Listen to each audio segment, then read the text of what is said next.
دوستو السلام علیکم، کیسے مزاج ہے؟ آج مجھے تھوڑا سا وقت ملا تو میں نے سوچا کہ آپ سے ذرا چلتے پھرتے میں گفتگو بھی جائے، برابر ایک مناسب انداز سے گفتگو کی جائے۔ بات یہ ہے کہ ابھی ایک دوست نے سوال کیا کہ عاطف بھائی کیا منظور پشتین ISI کے ایجنٹ ہیں؟ اچھا، یہ سوال کوئی نیا نہیں ہے، اس سے پہلے 2-4 سال پہلے میں سنتا تھا کہ عاطف بھائی کیا یہ منظور پشتین غدار ہے، یا یہ منظور پشتین NDS کا ایجنٹ ہے، یا را کا ایجنٹ ہے، یا اس کو CIA نے بھیجا ہے۔ صاحب اس پر تو میں بات کرتا ہوں، لیکن سب سے پہلے تو منظور پشتین کو جس انداز سے بھی گرفتار کیا گیا ہے انتہائی قابل مذمت ہے، اور اس کی وجہ یہ ہے کہ ملک میں کوئی پرتشدد انداز سے املاک کی توڑ پھوڑ یا کوئی تخریبی حربے کے ذریعے وہ اگر کوئی کام کر رہا ہو تو پھر تو آپ اس کی گرفتاری یا اس پر مقدمہ بنتا ہے۔ لیکن پچھلے 4-5 سال سے ایک تحریک جو انتہائی پرامن انداز سے خالصتاً آئینی مطالبات کے ساتھ ہمارے سامنے ہے، اب تک اس کی جانب سے ایک بار بھی ایسا واقعہ پیش نہیں آیا جو کسی بھی طرح سے پرتشدد ہو، بلکہ وہ خڑکمر کا واقعہ تھا یا دیگر واقعات تھے، الٹا ان کے اوپر فائرنگ کی گئی، ان کو تشدد کا نشانہ بنایا گیا۔ محسن داوڑ کو ایک طویل عرصے تک جیل میں رکھا گیا، علی وزیر کو بار بار گرفتار کیا گیا، وہ ابھی بھی گرفتار ہے، اور اب منظور پشتین کو بھی گرفتار کر لیا گیا۔ تو سوچنا یہ ہے کہ ہم کیا کر رہے ہیں، یہ ریاست ان کے ساتھ کیا کر رہی ہے، لیکن اس کے باوجود ان کی طرف سے ایک بار بھی ایسا واقعہ نہیں آیا جو واقعہ کسی بھی طرح سے پرتشدد ہو، جس میں املاک کو نقصان پہنچایا گیا ہو، جس میں کسی عسکری فیسلٹی پر حملہ کیا گیا ہو، جس میں کسی بھی انداز سے توڑ پھوڑ کی گئی ہو، کسی عمارت کو نقصان پہنچایا گیا ہو، کسی نجی املاک کو نقصان پہنچایا گیا ہو، کبھی ایسا کوئی واقعہ پیش نہیں آیا ہو۔ ایسے میں ایک تحریک جو سراسر پرامن انداز سے انتہائی جائز مطالبات کے ساتھ آپ کے سامنے ہے، غصہ تو کوئی بات نہیں ہے نا، ہر آدمی کا حق ہے کہ جب اس کی قوم کے ساتھ آپ اتنا طویل عرصے سے شدید استحصال کریں تو وہ جب گفتگو کرے گا تو اس کی گفتگو میں غصہ ہو سکتا ہے، اور اس کے باوجود بھی اگر کوئی شخص پرتشدد نہیں ہے واقعی تو آپ فقط فلاں نے تقریر کر دی ہے اس پر اس کے خلاف مقدمے قائم کر کے اس کو آپ زیر عتاب لے آئیں، تو یہ تو بڑا ظلم ہے، سراسر ظلم ہے۔ اس سے پہلے ہم نے دیکھا تھا کہ گلالئی اسماعیل اس کے بارے میں بھی صرف تقریر پر اس کے لیے آپ نے اور اس کے خاندان کے لیے آپ نے زندگی اس کی اجیرن کر کے رکھ دی۔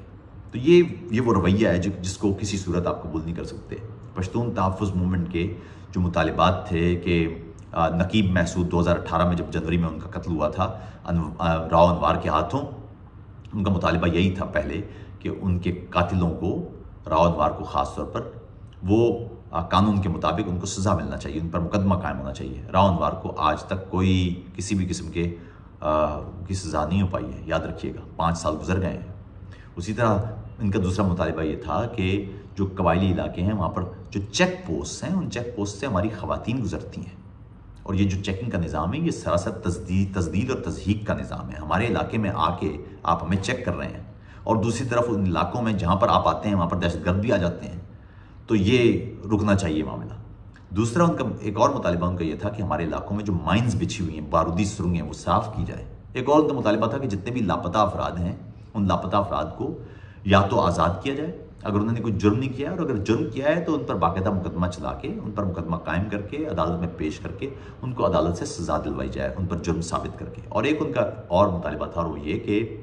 جتنے بھی ماورائے عدالت قتل ہوئے ہیں ان کے حوالے سے ایک ٹروتھ اینڈ ریکنسیلیشن کمیشن بنایا جائے حقائق جاننے کے لیے، اور یہ دیکھا جائے کہ کون سے ماورائے عدالت قتل وہ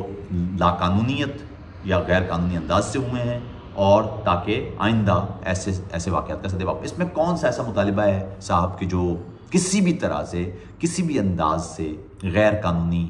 یا ریاست مخالف ہو سکتا ہے۔ ہم کتنے بدقسمت لوگ ہیں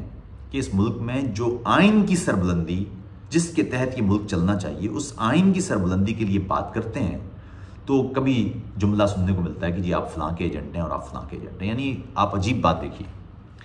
ایک آدمی ہے جو اس ملک کے دستور کی بالادستی کے لیے، اس ملک میں انسانوں کے حقوق کے لیے، اس ملک میں جمہوریت کے لیے، اس ملک میں عام افراد کی بہبود کے لیے، اس ملک میں پارلیمان کی بالادستی کے لیے، اس ملک میں اپنے بنیادی انسانی حق کے لیے آواز اٹھاتا ہے، تو کہا جاتا ہے صاحب یہ تو فلاں کا ایجنٹ ہے۔ یا یہ ہمارے دشمن ملک کا ایجنٹ ہے؟ سوال یہ ہے صاحبوں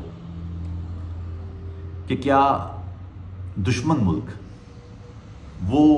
کسی بھی طرح سے آپ کے ملک میں اس مد میں پیسے خرچ کرے گا کہ اگر وہ پیسے وہ خرچ کرے کہ آپ کے ملک میں قانون اور دستور کی بالادستی ہو، آپ کے ملک میں شہریوں کو حقوق ملیں، اس پر وہ پیسے خرچ کرے گا؟ اور اگر وہ کر رہا ہے پھر وہ دشمن کیسے ہے؟ یعنی اگر اس پر پیسے خرچ کر رہی ہے کہ آپ کے ملک میں جمہوریت ہو، آپ کے ملک میں پارلیمان کی سپرمیسی ہو، آپ کے ملک میں عدلیہ آزاد فیصلے کرے، آپ کے ملک میں عام انسانوں کے بنیادی حقوق دستور کے مطابق، تو پھر وہ دشمن کیسے ہے آپ کی؟ تو پچھلے 20 سال سے ہمیں یہ سمجھانے میں ہمارے بال سفید ہو گئے کہ یار آپ خدا کا واسطہ ہے ان جملے بازیوں سے نکلیں۔ اب اگلی بات یہ کہ منظور پشتین غدار ہے یا ایجنٹ ہے یا اب وہ ISI کا ایجنٹ ہے۔ دیکھو کسی بھی شخص کو جانچنے کے لیے الزام آپ کسی پر بھی لگاتے رہیں، یہ تو کوئی دنیا میں بڑا آدمی کوئی ایسا بچتا ہی نہیں ہے جو جس پر الزام نہ لگے، لیکن ایک بات طے ہے اور وہ یہ کہ سیاسی سطح پر آپ کسی شخص کے درست یا نادرست ہونے کا فیصلہ ایک خاص گیج سے کرتے ہیں، اور اس گیج کو کہتے ہیں ہم آئین۔ آئین طے کرتا ہے کہ آپ درست ہیں یا آپ غیر درست ہیں، کیونکہ کسی بھی معاشرے میں جو کسوٹی ہوگا وہ آئین ہوگا۔ کوئی بھی شخص جب کوئی بھی مطالبہ کرے گا تو دیکھا یہ جائے گا کہ وہ آئینی بات کر رہا ہے یا غیر آئینی بات کر رہا ہے۔ یہاں پر یہ دیکھا جائے گا کہ کیا وہ غیر آئینی بات کرتا رہا ہے اور اب آئینی بات صرف اس لیے کر رہا ہے کہ اس کا کوئی فائدہ ہے۔ تو یہ ہے وہ بنیادی انگیجمنٹ۔ مثال کے طور پر کوئی جرنیل ملک کا دستور توڑ دے اور جب اس کو کہا جائے کہ صاحب ملک کا دستور آپ کو نہیں توڑنا چاہیے، آپ نے ملک سے غداری کی ہے، تو کہے گی آئینی آرٹیکل 18-19 کے تحت آپ تو مجھ پر بات ہی نہیں کر سکتے۔ تو نہیں صاحب، اگر آپ ملک کا دستور توڑیں گے تو ہم بالکل بات کر سکتے ہیں آپ پر۔ یہ آپ کو آئین کی طرف سے تحفظ صرف تب ملے گا جب آپ آئین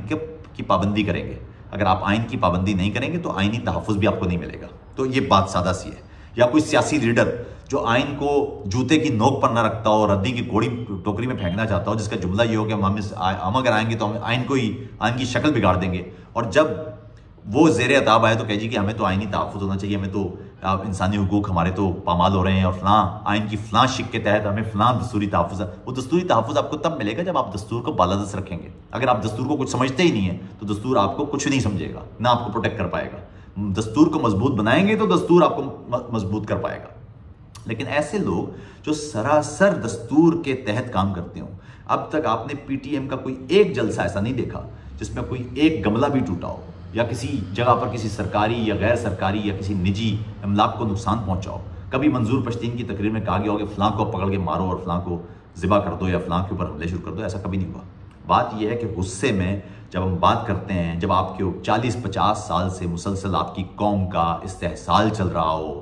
غصہ ہوتا ہے۔ وہ غصہ بھی جائز غصہ ہے۔ تقریر میں کئی دفعہ سخت الفاظ استعمال کیے جاتے ہیں، لیکن اس کا حل یہ نہیں ہوتا کہ آپ لوگوں کو گرفتار کر کے ان نفرتوں کو مزید بڑھائیں، بلکہ کوشش یہ ہوتی ہے ریاستوں کی کہ ان مسائل کو حل کیا جائے، سمجھوتا کیا جائے، گفتگو کی جائے، مذاکرات کیے جائیں۔ آپ یہ دیکھیں نا کہ منظور پشتین کتنی دفعہ مذاکرات کے لیے آیا ہے۔ کبھی ایسا ہوا ہے کہ آپ ان کے ساتھ بیٹھے ہوں، باقاعدہ سنجیدہ انداز سے مذاکرات ہوئے ہوں؟ ہر بار جو مذاکرات ہوئے ہیں ان کا مقصد مذاکرات کرنا نہیں تھا، بلکہ وقت ضائع کرنا تھا، وقت ضائع کرنا تھا۔ وہ جو غصہ ہے اس کو کم کرنے کی کوشش نہیں تھا، بلکہ جان بوجھ کے لوگوں کو بے بس بنا دینا تھا، تنگ کرنا تھا، اتنا گھسیٹنا تھا کہ لوگ تھک جائیں۔ یہ تھے بنیادی معاملات۔ ہمیں اس سے نکلنا ہوگا آگے۔ ہمیں کوشش یہ کرنا ہوگی کہ ہم ہر حال میں جو ملک میں انسانی حقوق کی پامالیاں ہیں ان کے خلاف کھڑے ہوں اور ملک میں دستوری بالادستی کے لیے کام کریں۔ اس وقت پاکستان میں متعدد مقامات پر انسانی حقوق کے حوالے سے مظاہرے ہو رہے ہیں۔ آپ نے دیکھا ہے کہ پچھلے کچھ عرصے میں بلوچ مسنگ پرسنز وہ مختلف علاقوں میں مظاہرے کرتے رہے ہیں، اور نتیجہ کیا ہے؟ ڈنڈے مارتے ہیں ان کو، گالیاں دیتے ہیں ان کو، کچھ تو کیا ہوگا اور فلاں چلے گئے ہوں گے۔ ابھی میں نے کچھ دن پہلے دیکھا کہ وہ بلوچستان سے تعلق رکھنے والے ہمارے سرفراز بگٹی جو وزیر داخلہ ہیں نگران حکومت میں، وہ کہہ رہے تھے کہ وہ خود ہی کہیں چلے گئے ہوں گے۔ یہ وہ نادرست رویے ہیں ہمارے، بلکہ یہ سمجھے کہ آئینی طور پر دیکھا جائے تو یہ وہ گھنونے رویے ہیں ہمارے جو اپنے شہریوں سے ہم نے روا رکھے ہوئے ہیں، جن میں ہم بنیادی انسانی حق کی تلفی بھی کرتے ہیں اور متاثرہ لوگوں کی تذلیل بھی کرتے ہیں۔ اغوا کسی صورت